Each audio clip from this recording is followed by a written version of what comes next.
ചന്ദ്രയാൻ, മംഗൾയാൻ, ഗഗൻയാൻ ഈ ടേംസ് ഒക്കെ നിങ്ങൾക്ക് സുപരിചിതമായിരിക്കും അല്ലേ? ഇന്ത്യയുടെ ആദ്യ ചന്ദ്രപര്യവേക്ഷണ ദൗത്യമാണ് ചന്ദ്രയാൻ. മംഗൾയാൻ എന്നത് ചൊവ്വ പര്യവേക്ഷണ ദൗത്യവും. അതുപോലെ തന്നെ ഇന്ത്യൻ ഹ്യൂമൻ സ്പേസ് ഫ്ലൈറ്റ് പ്രോഗ്രാമിന് നൽകിയിരിക്കുന്ന പേരാണ് ഗഗൻയാൻ എന്നത്. ഇവയൊക്കെ നിങ്ങൾ വായിച്ചറിഞ്ഞവയോ കേട്ടറിഞ്ഞവയോ ഒക്കെ ആയിരിക്കാം. എന്നാൽ ഇതാ മറ്റൊരു ടേം നിങ്ങളെ പരിചയപ്പെടുത്തുകയാണ്: സമുദ്രയാൻ. ആഴക്കടൽ പര്യവേക്ഷണത്തിന് മനുഷ്യനെ അയക്കാൻ കേന്ദ്ര സർക്കാർ 2021 പ്രഖ്യാപിച്ച പദ്ധതിയാണ് സമുദ്രയാൻ. അതായത് India's first deep ocean mission ആണ് സമുദ്രയാൻ.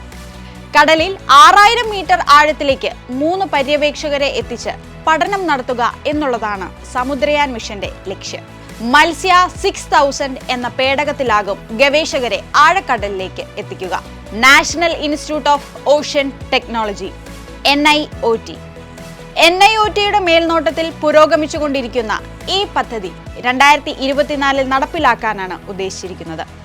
NIOTയും ISROയും ചേർന്നാണ് മത്സ്യ 6000 എന്ന സബ്മേഴ്സിബിൾ വെഹിക്കിൾ നിർമ്മിച്ചത്.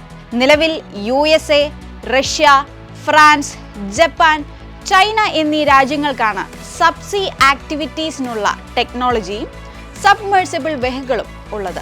സമുദ്രയാൻ പദ്ധതി നടപ്പിലാക്കുന്നതോടുകൂടി ആഴക്കടൽ പര്യവേക്ഷണത്തിനുള്ള സാങ്കേതിക വിദ്യ വികസിപ്പിച്ചെടുത്ത 6ാമത്തെ രാജ്യമായി ഇന്ത്യ മാറും.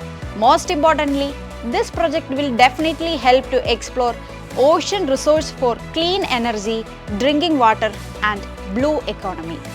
So, നമുക്ക് ഏവർക്കും ആകാംക്ഷാപൂർവ്വം കാത്തിരിക്കാം വിപ്ലവകരമായ ഈ പദ്ധതിയുടെ വിജയത്തിനായി.